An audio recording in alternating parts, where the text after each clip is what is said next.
Okay, so hello, welcome to the very first, so far unnamed episode of this soda discussion podcast. The Soda Boys. Soda Boys, pop culture, the fizz. Yeah. I've heard a lot of decent suggestions for this. All good, all good. All good, but none set in stone. Basically, this is just at the moment relatively free-form discussion on soda. Yeah. And it's everywhere. You've probably drank it several times, I'm assuming. And yeah. You've broken the first good rule of podcasting. You need to introduce yourself. That's right. I am Brian Lint, person who enjoys overanalyzing the mundane. And you are? I am his co-host, Sona Sotomayor. I'm Jonathan Dwan. I am a friend of Brian's. Acting producer and really more the host since this is your house. Yeah, but I mean, oh boy, I wish it wasn't. Oh god. It's really hot in here, so we're gonna cool off with some nice cool sodas.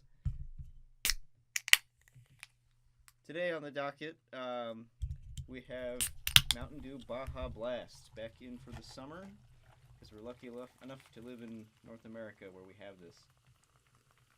Oh man, the last time I had Baja Blast was when I went to Taco Bell at 2 a.m.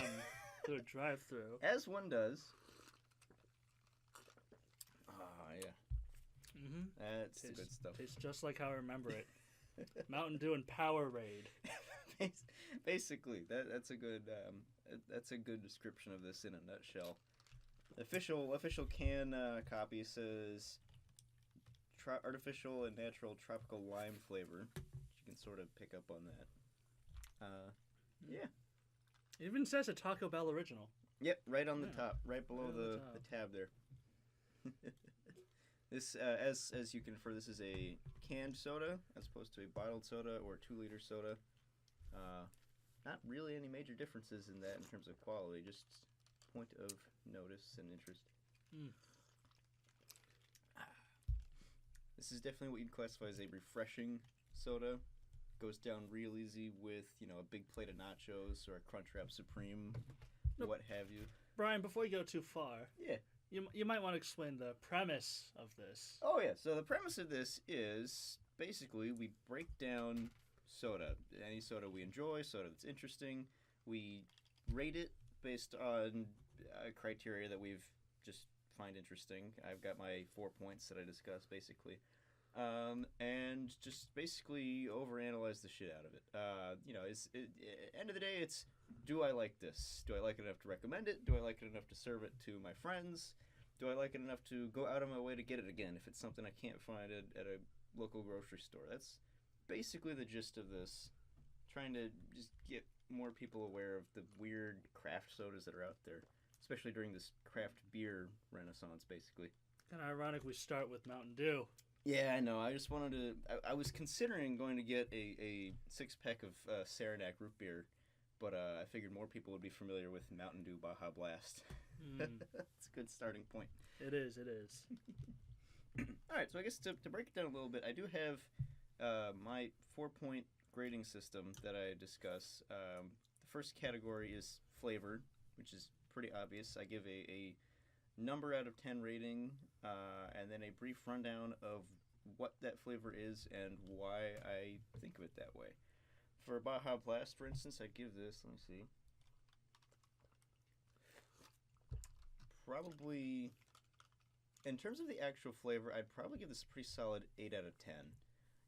You can get that lime in there. It still has that citrus refreshingness of Mountain Dew. This one's definitely a little bit lighter. I don't know if I'd call this... Would you call this sweeter than regular Mountain Dew? I haven't had Mountain Dew in a while, so I'll defer to your judgment on that one. That's a good point. And I mostly drink Mountain Dew Throwback, which is a sweeter variant anyway. Now, yeah, I don't like Throwback as much as the original. Interesting. Why would you say that? I don't know. It tastes different. I think it's something in the aftertaste. I don't know why, but I actually think I prefer corn syrup in the formula. So do you feel what I describe as the graininess of the sugar? I've not paid attention to the texture so much. It's actually in the flavor, but it is less consistent than corn syrup. And this is another topic I'd love to touch on sometimes, the differences between both cane sugar, high fructose corn syrup, other artificial sweeteners, and then as well as natural and artificial flavorings, because it is absolutely not a black and white subject as to which one is better. Well, then maybe next time we should get 3 cans of each. Yes. And try. Yes. Actually, I have a couple go-tos that stand as just interesting points of reference for flavor. You can get most run-of-the-mill generic sodas, and they've got high fructose corn syrup.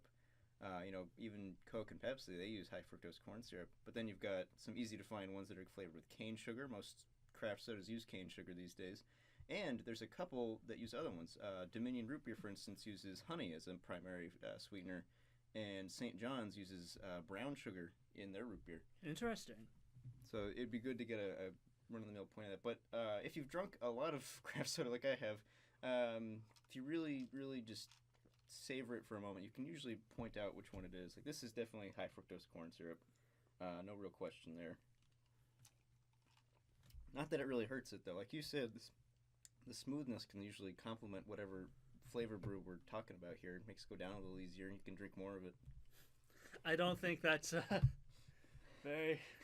I don't think that's a good thing. No, probably not. Probably not. No. I should point out, Brian here is a freak of nature. Yep. He is a very small man. Not that that's an insult to him or anything, but he has a metabolism up the wazoo. Yeah, for context, I'm with shoes on 5'5" and maybe 145 pounds with clothes on. So this man pretty much can drink whatever he wants. Yep. And although the weird counterpoint is I can't burp. So really? Nope, I can't burp. Wow. So when I drink a soda, I usually have to commit to maybe 1 or 2 good cans before I gotta let stuff settle for a couple minutes. Have you ever tried? I have burped about 7 times in my life, and every time it was unintentional, and I thought I was puking. Oh no. Okay. Well, I was about to say we should try to make you burp, but I have tried. The best I can do is make some weird sounding air escape from my chest, and I can barely ever do it on command either. Well, enough of that tangent. Let's get back to your 4 points. I believe you were wrapping up taste. Yes, taste. It's basically, if you've had Baja Blast, you could probably know what I'm talking about. It tastes more like there's the essence of an additional flavor in with the Mountain Dew. It's not so much different from Mountain Dew so much as an altered Mountain Dew flavor, which is I think why people tend to go to this one, because it's not drastically different, but it's definitely not the same. It's and very refreshing. So I give it a solid 8 out of 10. Out of all the flavors I've had, it's not in and of itself great, but it's different enough to be very nice and refreshing and worth coming back to. The next point I talk about is balance and smoothness. These kind of interchangeable for me here. For this one, I'd probably give this probably between an 8 and a 9 on that. It goes down very easily. There isn't any crazy flavor to hit you over the head with, and because this is a mainstream soda, that's understandable. They specifically try to brew this to go down very easy because they got to produce it. They got to have people drinking it a lot. That's their business model. So that makes sense. Usually not too much to talk about in balance and smoothness unless there's something really different, and I definitely will bring that up when it happens. Next one is a very just X Factor type point that I have called drinkability. If there's anything that makes it weird or unpleasant or more pleasant to drink, this is where I talk about it. In Baja Blast, that is definitely a 9 out of 10 in terms of drinkability. Very refreshing, doesn't sit uncomfortably in your stomach unless you've just eaten, a very large amount of Taco Bell beforehand, and then that's not the drink's fault. But this is something that when chilled, this is extremely refreshing. You can just drink down a glass of this and you'll feel better on a hot day. No, so on that point of drinkability, would you count smell as part of that? Or is that a different factor? Smell I haven't put too much thought into because that usually is a complement of the flavor itself, but that is a good point. I have tasted sodas where the smell is different enough from the taste that it creates some sort of just dysphoria when you're drinking it, but not so much to affect the actual experience, but that's a good point. I'll actually... Because when I poured this out, the first thing I smelled was like, I thought this was Monster for a second. It has that really strong. It's not as strong as Monster, but it has that really strong smell. I have a quick tangent on that. Monster, if you're not familiar with the semi-soda-ish energy drink out there that is very popular. Technically a soda. Technically a soda. It is. It meets all the criteria. The Merriam-Webster dictionary definition of a soda. Yes. But they put out a drink that is absolutely more a traditional soda called Beast. To give you an idea of how this was received, I got a bottle for free for just returning my textbook at college. They had a crate of the stuff. No, a pallet of the stuff that they couldn't get rid of fast enough. Basically, Monster Beast tastes like you took Baja Blast, filled it with ice, drank most of it, let the ice melt, stirred that around a bit, and then drank that, but then it also just tasted worse. Oh no. It is like someone burped Baja Blast in your face, and then they liquefied that, and then you drank that. That's what Monster Beast tastes like. We should try to track down a can of that. Yeah, if they still make it, I'll try and find it. I actually wrote up a full paragraph on it. I'll read that out sometime. But Baja Blast, you are right. There is a similarity to Monster in there, but I think the flavor of this is just a little better. Plus, then you don't get all the crazy amounts of caffeine and stuff in there. I've actually never had an energy drink. Oh. That's one thing I stayed away from. Probably for the best. Probably for the best. It smells like cancer.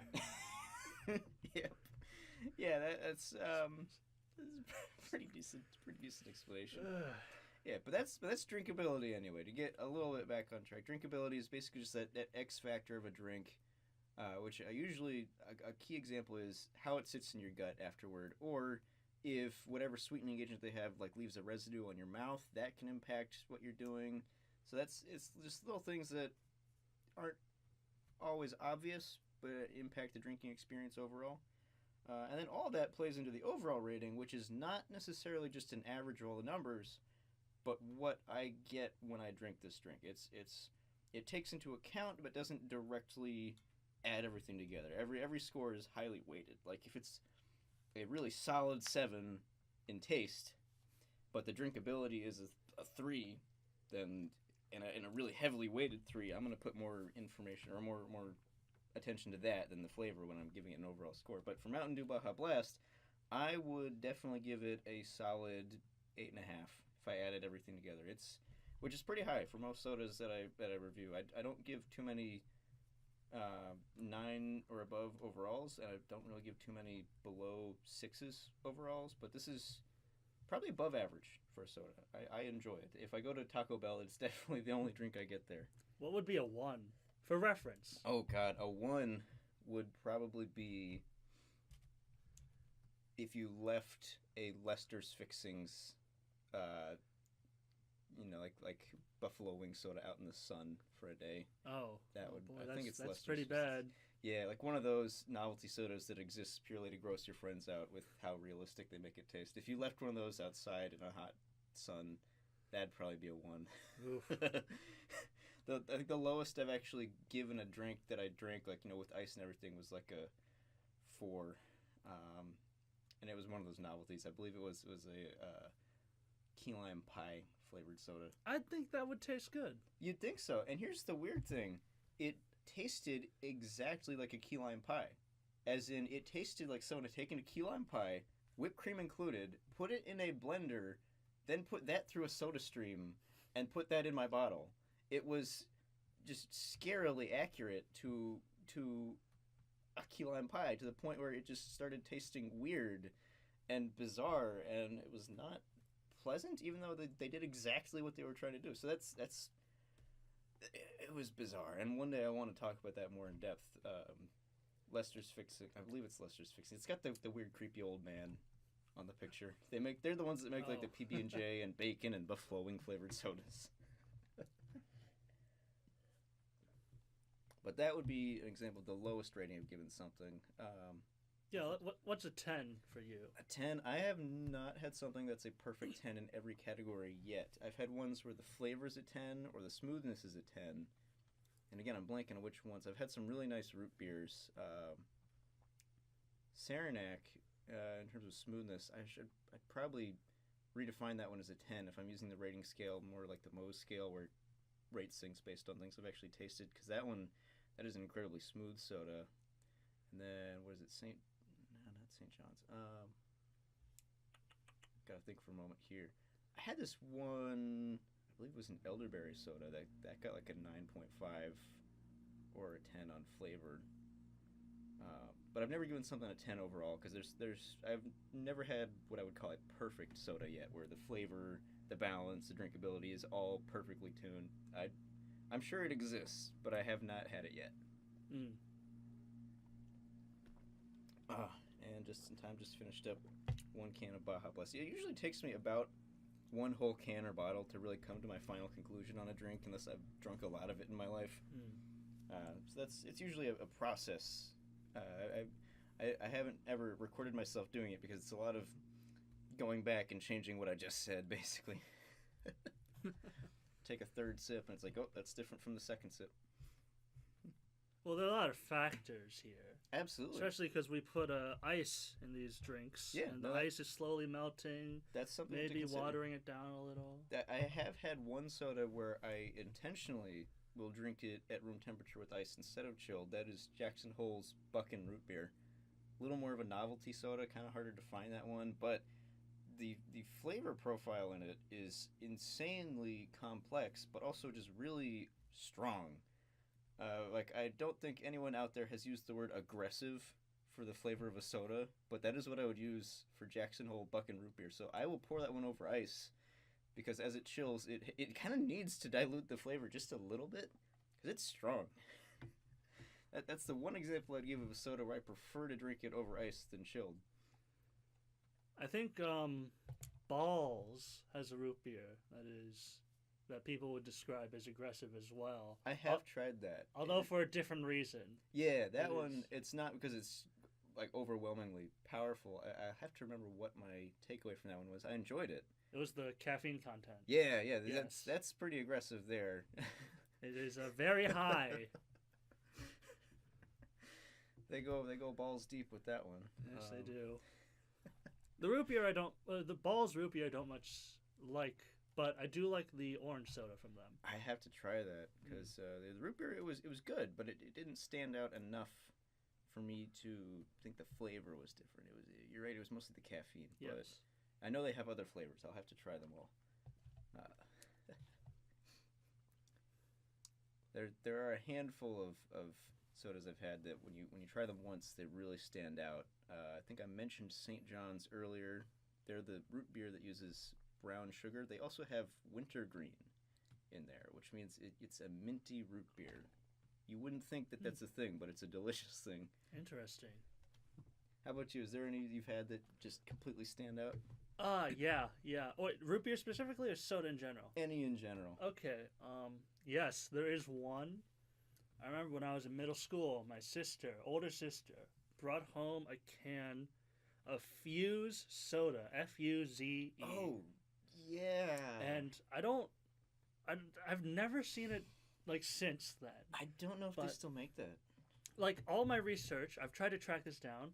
It points me to this Turkish soda that I don't think it's the same Fuse, but it's my best lead so far. Yeah. They make the iced tea, right? I think so. Yes, but it was grapefruit.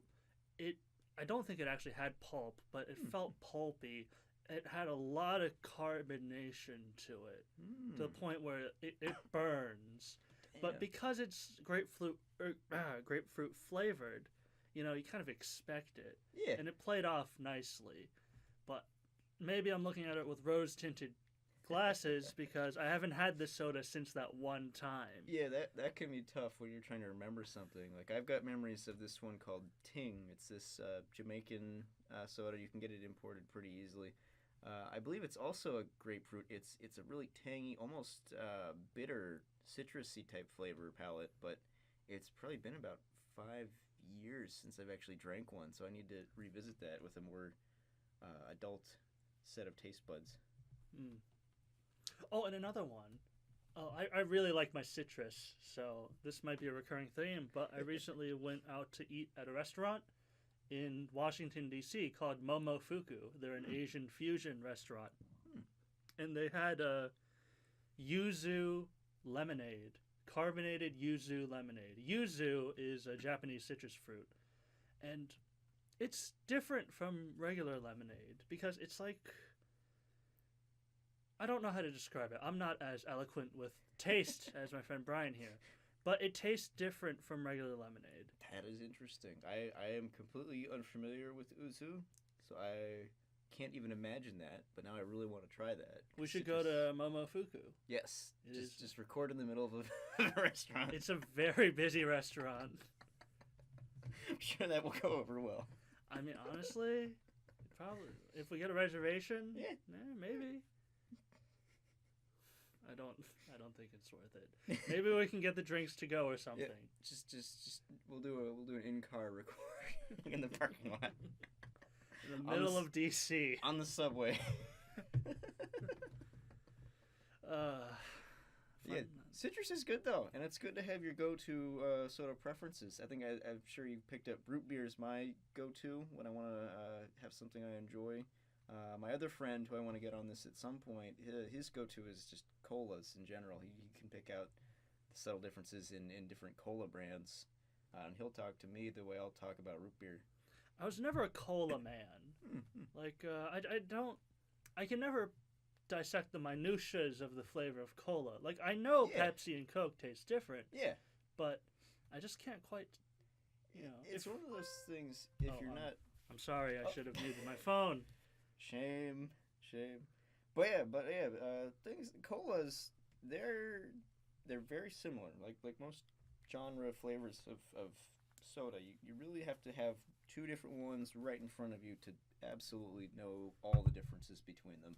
If you drink one day and drink another the other day, you can barely tell the difference, but it's definitely more apparent when you have them all together, which is why one day I want to do a shootout episode where we have just, like 4 different selections of different flavors, and they all go head to head, so we can just taste all the differences, and we share for people who, they aren't as well attuned to the differences, to see if we can make it a little more obvious.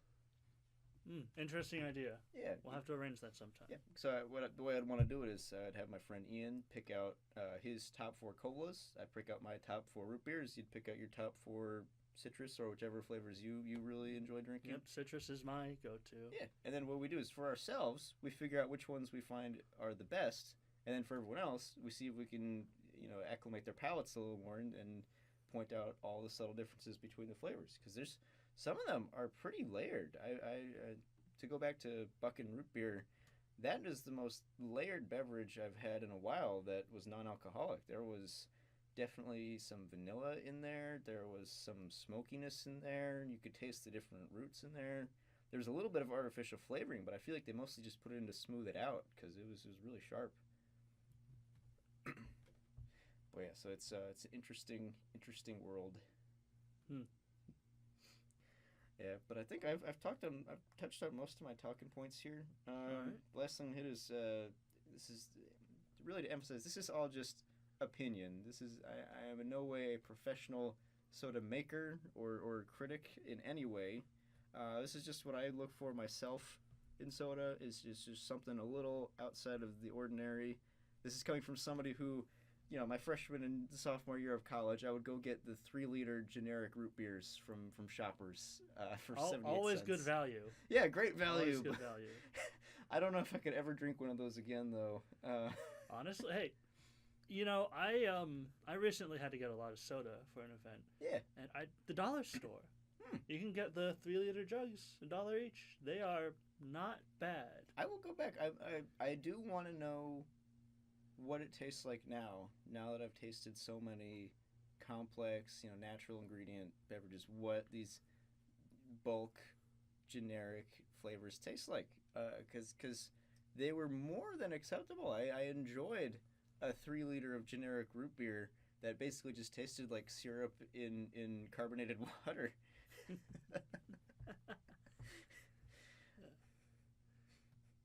that and the $5 tray of cookies, just 2 pounds of chocolate Oh, chip I know cookies. those. Yeah, Yeah. between Mason here, like the shoppers. Yes, yes. Yeah, that was my go-to Monday nights on the way back, is I'd get one of those pallets of cookies and a 3 liter, and then that would last me about a week, and then I'd get another one. That's where all my money went. I remember one time I was over at your place.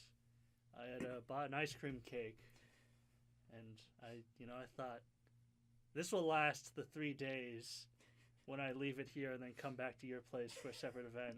And boy, was I wrong. No, if you put ice cream or cake or a combination of the two in my house, unless there's something wrong with it, it's gone. Yep. So I have learned to never leave food I intend to. Nope. Unless you're prepared to follow the law of the Sharpie in our house, which is a strictly followed sacred code of anything with a name on it will be untouched. But most people are unaware of that, and what fools they are. I'll have to remember that for next time. Law of the Sharpie. When in doubt, bring masking tape and a Sharpie, and then you'll be safe. What I was actually thinking is kind of doing like a Pavlov's dogs kind of thing, where I start, I come over, I leave food, and then I slowly start putting in a bittering agent. And then eventually your family will be like, Jonathan left that. Don't eat it. Oh my god, yeah. Like they did with the Switch cartridges. Yeah. For those... Oh, shit. Good thing that was empty. Yep. But for those unaware, Nintendo's console, the Nintendo Switch, the cartridges for said console are laced with a bittering agent to discourage young children from eating them. They are absolutely a choking hazard. They are basically the size of an SD card, essentially. Mm. But yes, as someone who has first-hand experience with the bittering agent of a Nintendo Switch cartridge, it's bad. I believe there was a trend for a while to try those cartridges. Ironically enough, by putting this agent to deter tasting and eating on it, they encouraged more people to attempt to eat Nintendo Switch cartridges. But, now we both know to... don't do that. Don't do that. It stays in your mouth for several minutes. It does. It's bad. It does. It's terrible. I don't think I've ever consumed anything that bad before. Although, actually, that reminds me of a fun story I heard one time. It was the time Coke had this sweepstakes where they had these cans that when you opened them would eject a $5 bill. They were really rare, like one in several 100,000, I think, would have these. But because they had this mechanism in there to eject the money, they couldn't fill the can with actual beverage because it would just mess the whole thing up. So they put a foul-smelling water inside instead to discourage people from drinking it. But at least one person who got one of these cans attempted to drink it anyway, and apparently experienced some mild gastric distress. Now, wait, so if I was an opportunistic young lad while this promotion was going on, wouldn't I be able to feel the weight difference in the bottles filled with liquid and partially filled with liquid in the mechanism? You possibly could. I think they did their best to hide it, and I'm not particularly well versed on this particular event. That'd be worth looking into, because maybe to a discerning young lad or lass, you could probably shake a can up and really feel the difference.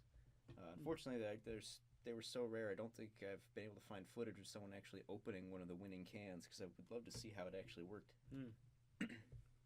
Well, that's something to keep in mind. Oh my gosh, that reminds me of all the people selling like vintage cans of soda and bottles of soda on eBay. Oh, like the Crystal Pepsi? The Crystal Pepsi. That's yellowed with age? Did you see the video of the guy who drank it and just puked it back up? Yes, I have. Well, the best part is literally about a year after that, they brought it back. Did they? They did. I did not hear about this. It was back for about a year or so. I found a bottle of it in a display at a Rite Aid, of all places. I think actually, if you look at some of the videos of Justin Roiland's house when he's got people in there, he has one of the displays. Oh. It's just got one of the displays covered in Crystal Pepsi. That is a very Justin Roiland thing to do. And I mean, it's one of those things where you wonder about the novelty because it literally just tastes like Pepsi, but it's clear. There's almost no difference, but it's just totally see-through. Maybe we should try to get one of the newer runs of that. Yes, those, even though they're technically expired, Wait, are they? Well, actually, I don't know. The newer runs? The newer runs? I don't know when they stopped making them, or if they even did stop making them. They might even still be out there. But they definitely are recent enough that even the first runs of the brought back ones would not make you puke all over your table.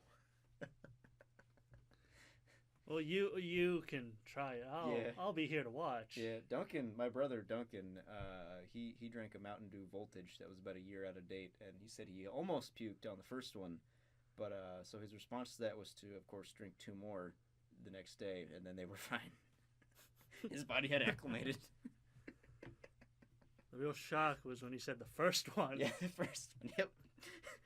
No, for context, my brother has given up soda for the time being, but a while ago he would drink about as much as me. Not that either of us knew what we were doing back then, but yeah, he was a Mountain Dew Voltage guy, which is a nice flavor. Of all the Mountain Dew flavors, I think that's probably one of the least offensive ones. The only one I've ever had that I really disliked, this was another Taco Bell exclusive. It was some weird sangria type flavor. I do not know this.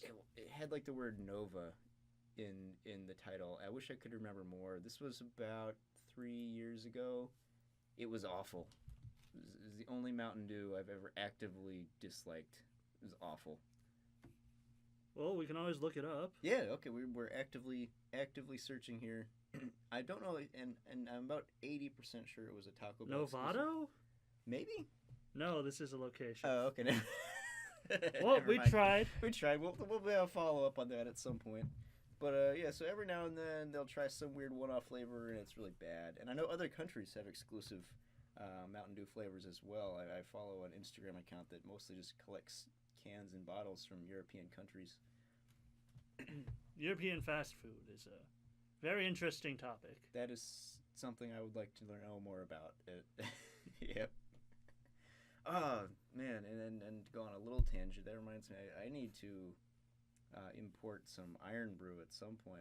Before he gave it up, Duncan, he bought a case off of Amazon, and that's the Scottish Coke over there. Shit's good. I've heard many stories of Iron Brew. Yep. I heard there were nearly riots in the street when they said they were reducing the amount of sugar in their recipe. I don't know if there's anything else I was going to touch on. Just kind of rambling at this point. Okay, well, we can wrap it up. I mean, yeah. So anyway, this is the No Name Set in Stone podcast about soda. We should probably come up with a name. Yeah, we'll come up with it. Let's. My running title was Pop Culture because I'm like, we could talk about soda. Culture? And then we could do things. Soda News. Yeah. Soda News, yeah. Hey, yeah. No, because I've been mostly silent. How about I'm the news guy? Yeah. What's in the news? Well, let's do a quick Google News search about soda. I was not prepared for this. Yeah, none of this was prepared. Yeah, well, I mean, you were. I filled exactly one side of one index card with 3 talking points. That was my preparation. The soda tax and Great Depression, the 1932 law that forever changed Philly's taxes. Oh yeah, there's some states that have like soda taxes. From the Philly.com website. Not sure how reliable it is. Sounds legit. All right, well, this has been the Working Title Podcast. Yeah, Working Title Podcast, Episode 1. My name is Jonathan Dwan. And I'm Brian Litt. And hopefully see you guys next time.